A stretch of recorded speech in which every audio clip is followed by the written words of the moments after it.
Vous écoutez RFI, les 6h30 ici à Paris, 4h30 en temps universel. Magali Lagrange. À la une, la visite du secrétaire d'État américain sur le continent africain, John Kerry au Kenya hier pour aborder la situation au Soudan du Sud et appeler à envoyer rapidement sur place les 4000 casques bleus supplémentaires comme le prévoit une résolution de l'ONU. Il sera aujourd'hui au Nigeria. La République démocratique du Congo, le début des travaux préparatoires au dialogue politique. Aujourd'hui à Kinshasa, mais le rassemblement de l'opposition ne veut pas y participer et appelle de son côté à une journée ville morte sur l'ensemble du territoire.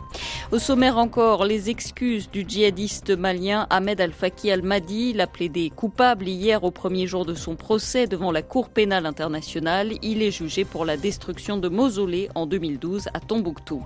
Et puis l'enquête sur la mort de 2 jeunes Français sur l'île de Sainte-Marie à Madagascar. 4 personnes ont été interpellées et placées en garde à vue. Le secrétaire d'État américain est donc en Afrique depuis hier. John Kerry a d'abord fait étape au Kenya où il a été question de la situation au Soudan du Sud. Une réunion s'est tenue avec 5 ministres est-africains des Affaires étrangères, 10 jours après le vote d'une résolution au Conseil de sécurité des Nations Unies pour envoyer plus de casques bleus au Soudan du Sud. En raison des violents combats du mois dernier à Djouba, John Kerry veut accélérer les choses, Anne Kantner. Le secrétaire d'État américain souhaite aller vite. Après une rencontre avec ses homologues kenyans, ougandais, soudanais, somaliens et bien sûr sud-soudanais, John Kerry a expliqué que tous s'étaient mis d'accord sur le déploiement immédiat de 4000 hommes supplémentaires au Soudan du Sud. Depuis le vote de cette mesure par les Nations Unies il y a 10 jours, les autorités de Djouba ont fait part de leur réticence à plusieurs reprises. Mais pour John Kerry, cela ne fait aucun doute, il faut aller de l'avant dans le déploiement de cette force régionale. Et je tiens à préciser qu'il ne s'agit pas d'une force d'intervention, mais d'une force de protection, avec un mandat très clair. Elle est complémentaire des efforts du Soudan du Sud lui-même. Nous avons écarté plusieurs obstacles aujourd'hui lors de nos discussions. John Kerry plutôt optimiste. Pourtant, les autorités sud-soudanaises ne semblent toujours pas convaincues. En visite à Khartoum, le vice-président a demandé de nouvelles discussions pour connaître exactement le mandat de cette force de protection. Et John Kerry annonce également que les États-Unis vont apporter une aide humanitaire de 138 millions de dollars pour le Soudan du Sud, de la nourriture, de l'eau, des médicaments, des traitements préventifs aussi contre le choléra. En plus du Soudan du Sud, il a aussi été question hier de lutte contre le terrorisme en Somalie. John Kerry est attendu aujourd'hui au Nigeria. Il va évoquer la lutte contre Boko Haram avant de s'envoler demain pour l'Arabie Saoudite. C'est aujourd'hui que doivent commencer en République démocratique du Congo les travaux préparatoires à un dialogue politique national sous la supervision du facilitateur nommé par l'Union africaine, Edem Kodjo. Des acteurs politiques sont attendus, des membres de la société civile, mais une partie de l'opposition ne sera pas présente. Derrière Étienne Tshisekedi, le rassemblement des forces acquises au changement estime que les conditions préalables à toute discussion ne sont pas remplies. Le facilitateur prend acte. Il regrette cette décision, mais ne ferme pas la porte. Il promet de continuer à travailler pour parvenir à une décrispation politique. On écoute Edem Kodjo. Nous espérions que tout le monde aurait participé à ce comité. Nous reconnaissons humblement que ce n'est pas le cas et que nous n'aurons pas la maison commune complètement remplie et la grande famille totalement réunie. Mais il était nécessaire que l'on commence quelque chose en ayant le sens de l'ouverture. À tout moment et à tout instant, ceux qui décideront de venir ce genre de dialogue, ils viennent dans la plénitude de leurs moyens et en plus qu'ils soient persuadés qu'on leur réservera le meilleur accueil et qu'ils pourront prendre part à tous les travaux, y compris à ceux qu'on aura déjà pratiquement épuisés quand ils seront arrivés. Nous continuerons le travail auprès du gouvernement, y compris auprès du chef de l'État lui-même. Nous continuerons à tous ces niveaux-là à peser, à agir pour que d'autres élargissements puissent intervenir et que d'autres organes d'information et de médias puissent être également libérés. Edem Kodjo au micro de Kamanda Wakamanda Muzembe. À propos des médias, justement, l'organisation congolaise Journalistes en danger demande aux autorités de RDC la réouverture de 7 d'entre eux qui sont encore fermés. En cette journée qui marque donc le début des travaux préparatoires au dialogue, le rassemblement de l'opposition qui ne veut pas y participer appelle à une journée ville morte sur l'ensemble du territoire congolais. Le rassemblement affirme ne pas être contre l'idée d'un dialogue, bien au contraire, mais récuse Edem Kodjo. Il serait, selon ses opposants, trop proche de Joseph Kabila et de la majorité. Bruno Tshibala, porte-parole de l'UDPS. C'est l'UDPS qui est demandeur du dialogue. C'est le président de l'UDPS qui a été le premier, le 9 décembre 2011, à demander le dialogue pour résoudre la crise créée par le coup de force opéré par M. Kabila. Donc l'UDPS est un parti non violent. Si l'UDPS n'était pas non violent, il aurait laissé la population chasser Kabila par une insurrection populaire. Nous avons dit on va régler toutes ces questions par le dialogue. Il n'a jamais été question pour nous de chercher à prendre le pouvoir par la violence, par la force, non. C'est le pouvoir qui multiplie les actes de provocation, des actes d'incohérence en cherchant à corrompre le facilitateur pour fausser le résultat du dialogue. Et c'est pour cette raison que nous avons décidé de lancer mardi 23 l'opération Journée Ville Morte. Des propos recueillis par Chloé Gandolfo et la majorité de RDC juge quant à elle que cette attitude d'une partie de l'opposition est contre-productive et le déplore. Dans le Sud Kivu, à présent dans l'Est de la RDC, la population se mobilise pour aider les habitants de Beni, victimes de massacres à répétition. La société civile de Bukavu organise une grande campagne pour collecter des dons pour les victimes de Beni. Plus de 2 tonnes de marchandises ont déjà été récoltées ainsi que des médicaments. C'est aujourd'hui le dernier jour de collecte, une collecte qui se déroule au bureau de coordination de la société civile du Sud Kivu. Reportage Sonia Rollet. Jambo. Hii msaada yangu ya kwenda Beni. Asante sana. Ghislaine est vendeuse de crédit téléphonique dans la rue. Un sac avec 2 pagnes, c'est sa contribution à la collecte. J'ai voulu aider parce que ce sont mes frères. C'est important pour nous, Congolais, de nous mobiliser pour les aider un peu. Même si c'est un sacrifice, c'est sûr, mais c'est un geste d'amour. Je suis écœurée de voir mes frères être tués chaque jour. Des individus, des organisations, les églises notamment contribuent, toutes religions confondues. De l'argent mais surtout des vêtements, des fournitures scolaires, des sacs de riz aussi, chacun à la mesure de ses moyens. Alors pourquoi cet élan ? Descartes Pongué, le président de la coordination de la société civile du Sud Kivu, explique. Nous avons vécu les mêmes calvaires à Kanyola, nous avons vécu les mêmes calvaires à Mutaroule, nous avons vécu les mêmes calvaires à Makobola, Kasika et même ici à Bukavu. Voilà pourquoi nous avons dit qu'il est important de compatir avec nos compatriotes de Beni. Des massacres, le Sud Kivu en a connu aussi depuis 20 ans et n'oublie pas. Sonia Rollet, Bukavu, RFI. Il est 6h38 à Bujumbura, au Burundi. Le parti au pouvoir, le CNDD-FDD, vient de tenir son congrès et de réformer les institutions du mouvement. Le poste de président du parti a été supprimé. Il est remplacé par celui de secrétaire général et c'est le général Évariste Ndayishimiye qui prend cette fonction, même si le président burundais Pierre Nkurunziza garde de fait la tête du mouvement.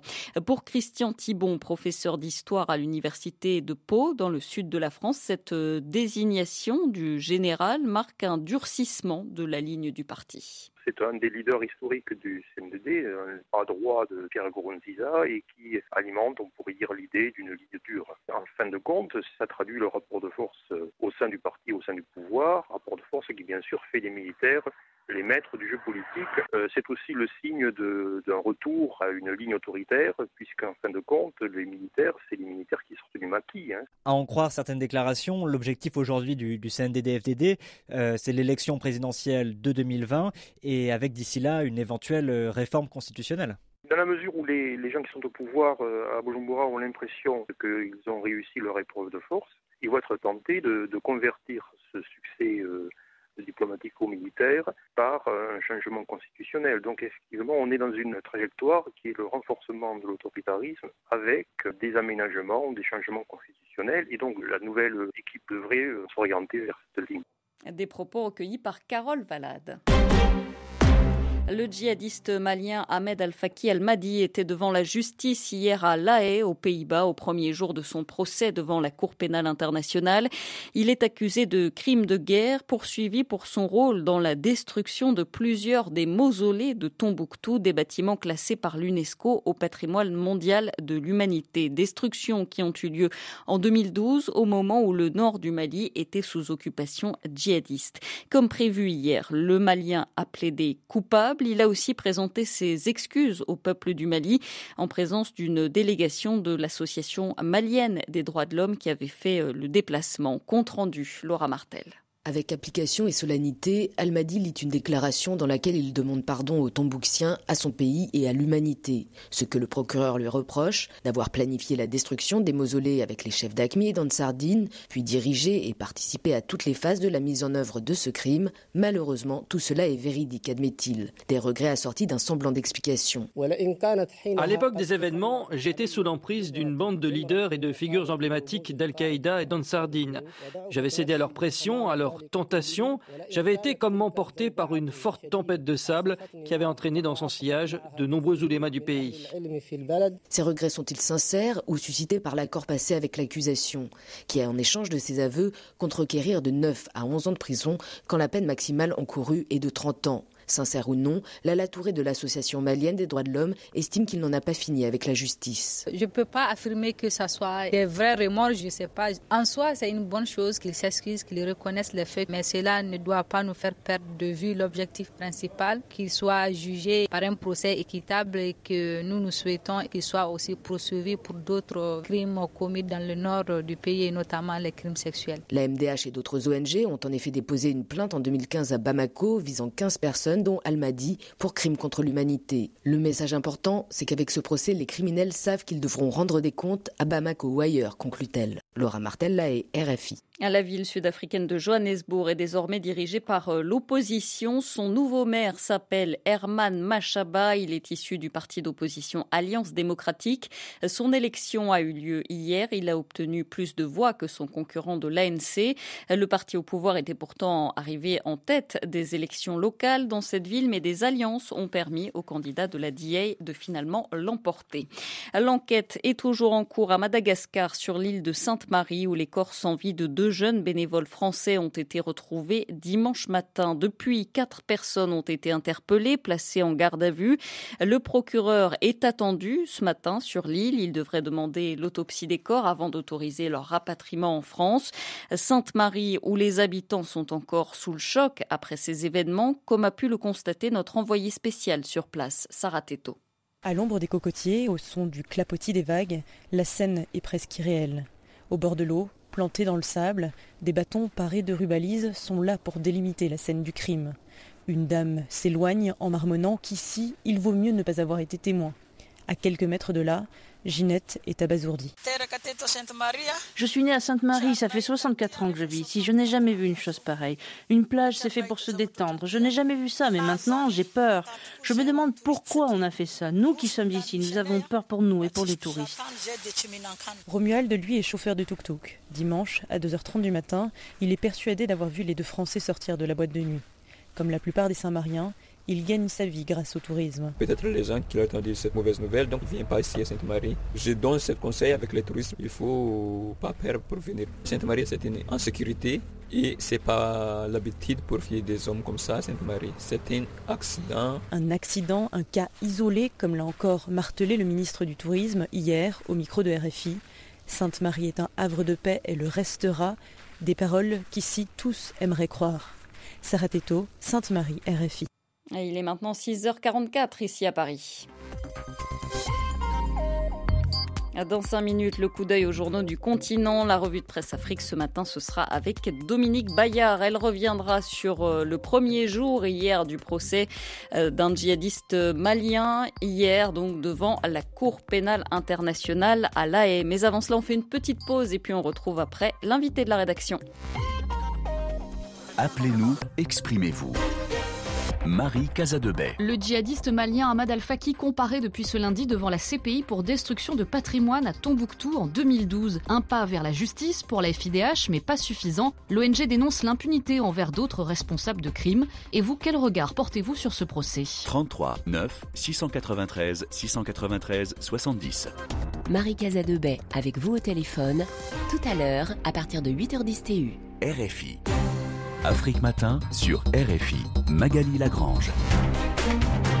Les Jeux Olympiques à Rio au Brésil, c'est fini après 2 semaines de compétition. On y revient ce matin avec notre invité pour parler de la tribune politique que les Jeux offrent aussi aux athlètes qui y participent.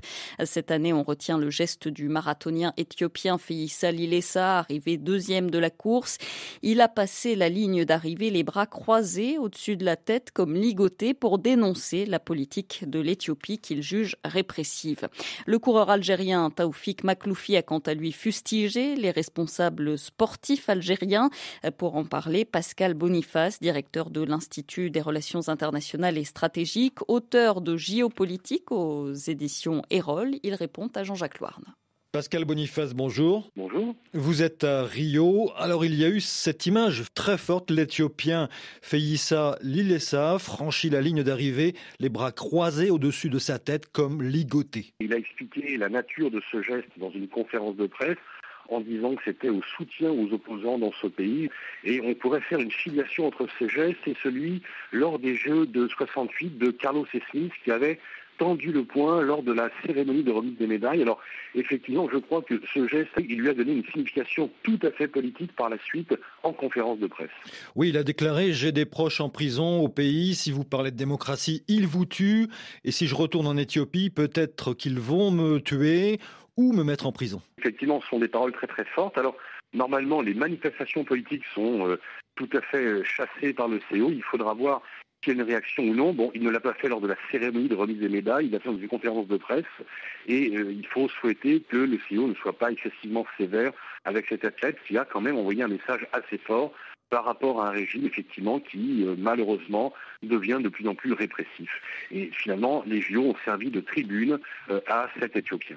Autre pavé dans la mare politique, le double médaillé olympique, l'Algérien Taoufik Makhloufi, accuse les responsables du sport en Algérie de sabotage.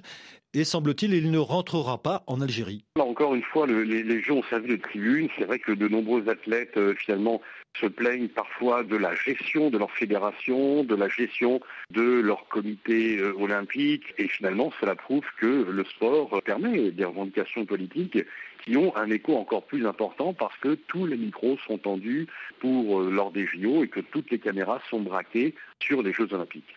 Alors là, on parle de l'Algérie, donc la gestion du sport en Algérie, défaut de gouvernance, manque de moyens.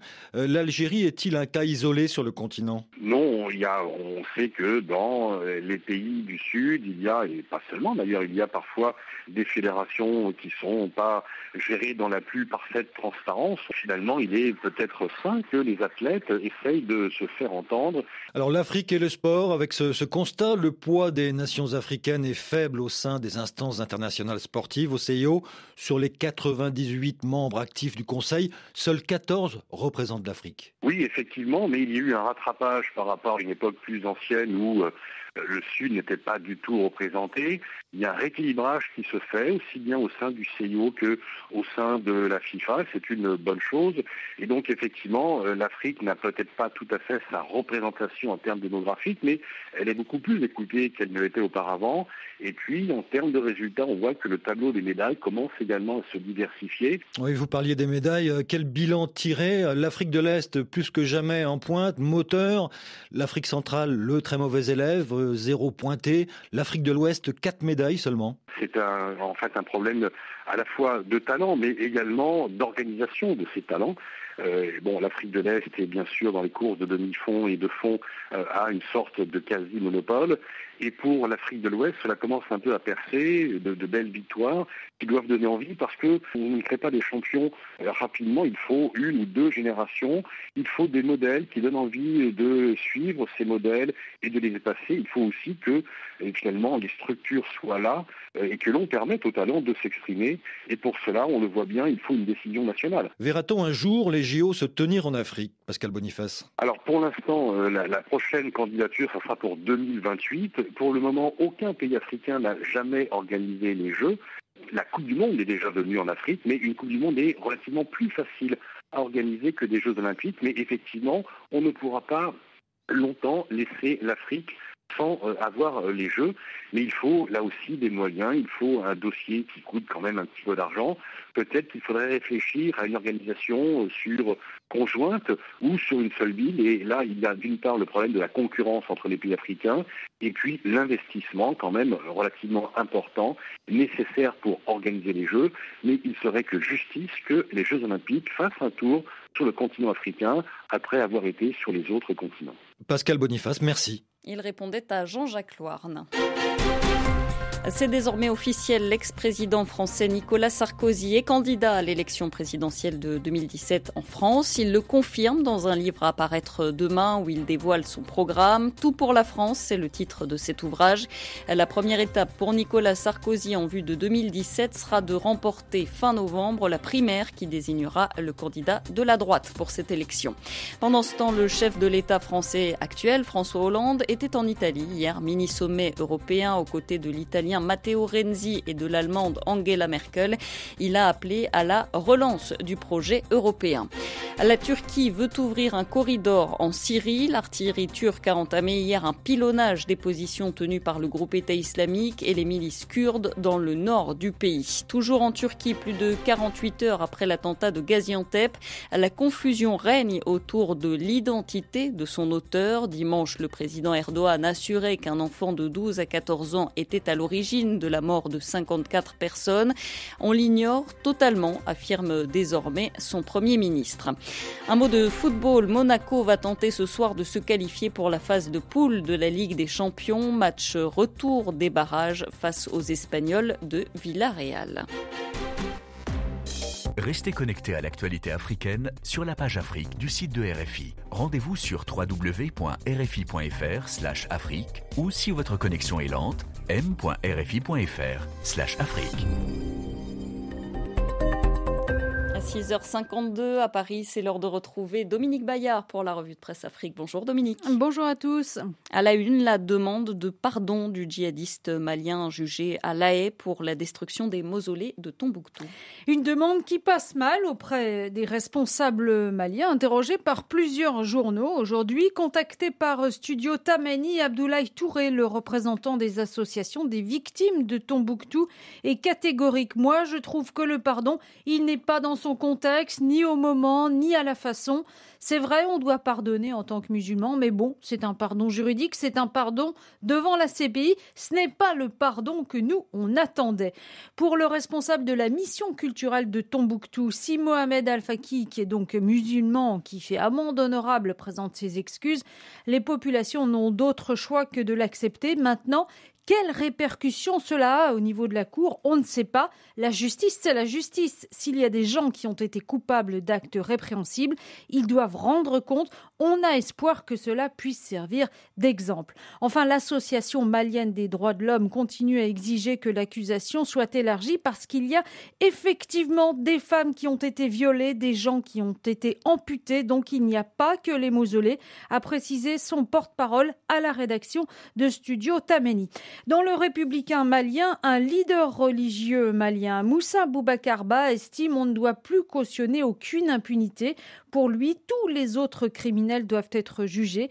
J'invite également Al-Madi Faki à coopérer avec la Cour pénale internationale pour démasquer les autres criminels afin qu'ils soient jugés. Fin de citation. Et puis le quotidien burkinabé, l'Observateur, se demande, la stratégie du mea culpa va-t-elle payer?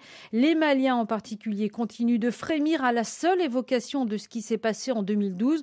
On ne peut donc qu'espérer que les juges ne se laisseront pas attendrir par des larmes de crocodile. Le sort de l'athlète l'athlète éthiopien Feyisa Lilesa, médaillé à Rio, fait la une de nombreux journaux, Dominique, et y compris hors d'Afrique. La télévision d'État éthiopienne n'aura montré Feyisa Lilesa qu'une fois en direct, rappelle Lionel Pittet dans le quotidien suisse Le Temps. Sa médaille d'argent au marathon des Jeux Olympiques de Rio a bien été mentionnée le lendemain dans les comptes rendus sportifs, mais les images de son arrivée sont passées à l'as. Ce que l'unique chaîne de télévision nationale ne voulait pas montrer, c'était un Feyisa Lilesa franchissant la ligne d'arrivée, les bras croisés au-dessus de sa tête en signe de solidarité avec les Oromos. Les Oromos dont les manifestations sont violemment réprimées depuis plusieurs mois par les forces publiques. À cause de ce geste de solidarité à la face du monde, le sportif redoute le retour à Addis. Le gouvernement a assuré hier soir qu'il ne serait pas inquiété. En Algérie, c'est l'athlète Taoufik Makhloufi, double médaillé d'argent, qui règle ses comptes. Il fait endosser le fiasco de Rio aux responsables du sport, titre le quotidien Liberté. Sofiane Mehni raconte une anecdote qui résume assez bien le problème. Le décathlonien Larbi Bourrada, classé 5e à Rio, a dû prendre un taxi pour aller se faire soigner après l'épreuve, car la voiture prévue à cet effet avait été détournée à des fins personnelles par 2 officiels de la délégation algérienne. Le journal burundais Iwachu rend hommage cette semaine à Jean Bigirimana, son journaliste disparu depuis un mois. Ils s'en sont pris à ce que nous avons de plus cher, la vie d'un journaliste, écrit dans une tribune sur le site d'Iwacu, le directeur de la rédaction, Antoine Kabouraé. Malgré le choc, la rédaction a fait face. Non, nous n'oublierons pas Jean, nous continuerons à chercher et nous sommes sûrs que les langues finiront par se délier, que la vérité éclatera. Fin de citation. Et puis, on apprend ce matin que le journaliste Eloge Willy Kaneza, représentant d'un collectif de reporters pour la plupart anonymes au Burundi, est le lauréat cette année du prix Peter Mackler qui récompense le courage et l'éthique journalistique. Merci Dominique Bayard. Votre revue de presse est à retrouver bien entendu et comme tous les jours sur notre site internet. Vous connaissez l'adresse, elle ne change pas, c'est le www.rfi.fr. Il est maintenant 6h56 ici à Paris, 4h56 en temps universel. On fait une pause, on se retrouve juste après, à tout de suite. Les plaisirs du journalisme. Ça, c'est probablement une des belles respirations de la société française. C'est une marque de démocratie, je pense. Ils me font des vacheries, ils me prêtent des mots que je n'ai pas prononcés, qui me valent des ennuis, mais je les adore, bien sûr. Les plaisirs du journalisme. Un été avec Claude Angéli du Canard enchaîné, proposé par Pierre-Édouard Deldic. À retrouver tous les vendredis à 14h10 TU. RFI. RFI.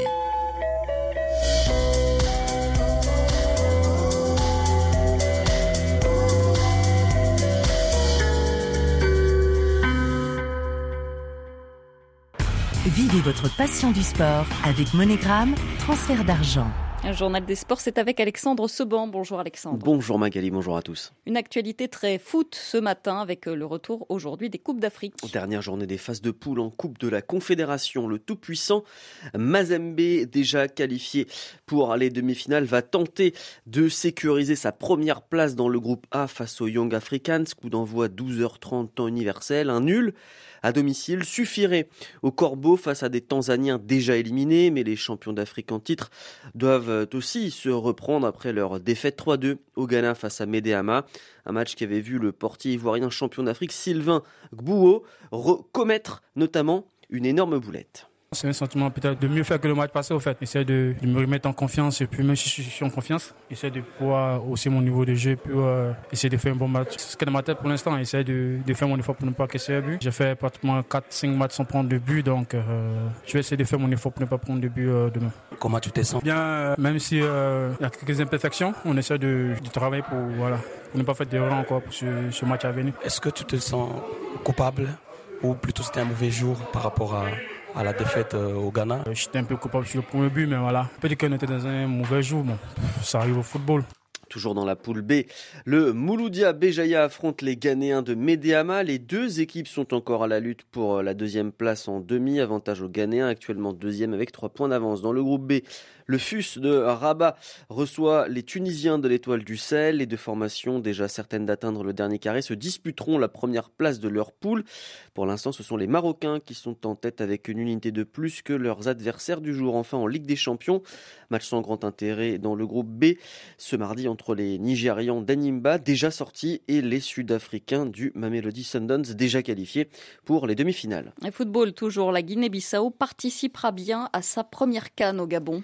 Elle n'est pas sanctionnée par la Confédération africaine de football, la CAF, malgré les réclamations de la fédération zambienne. Cette dernière contestait l'éligibilité du Bissau-Guinéen Papa Massambaye, présent sur la pelouse lors de la victoire décisive de son pays face au Chipolopolo début juin à l'occasion de la 5e journée des éliminatoires de la prochaine Coupe d'Afrique. Selon les Zambiens, le joueur avait joué pour le Sénégal et ne pouvait donc pas évoluer avec la Guinée-Bissau. Des accusations rejetées par la CAF. Outre la Guinée-Bissau, 15 autres équipes se rendront à la CAN 2017. Nous connaîtrons dans quelques jours les 6 derniers qualifiés. La dernière journée des éliminatoires aura lieu les 2, 3 et 4 septembre prochains. Merci Alexandre Seban.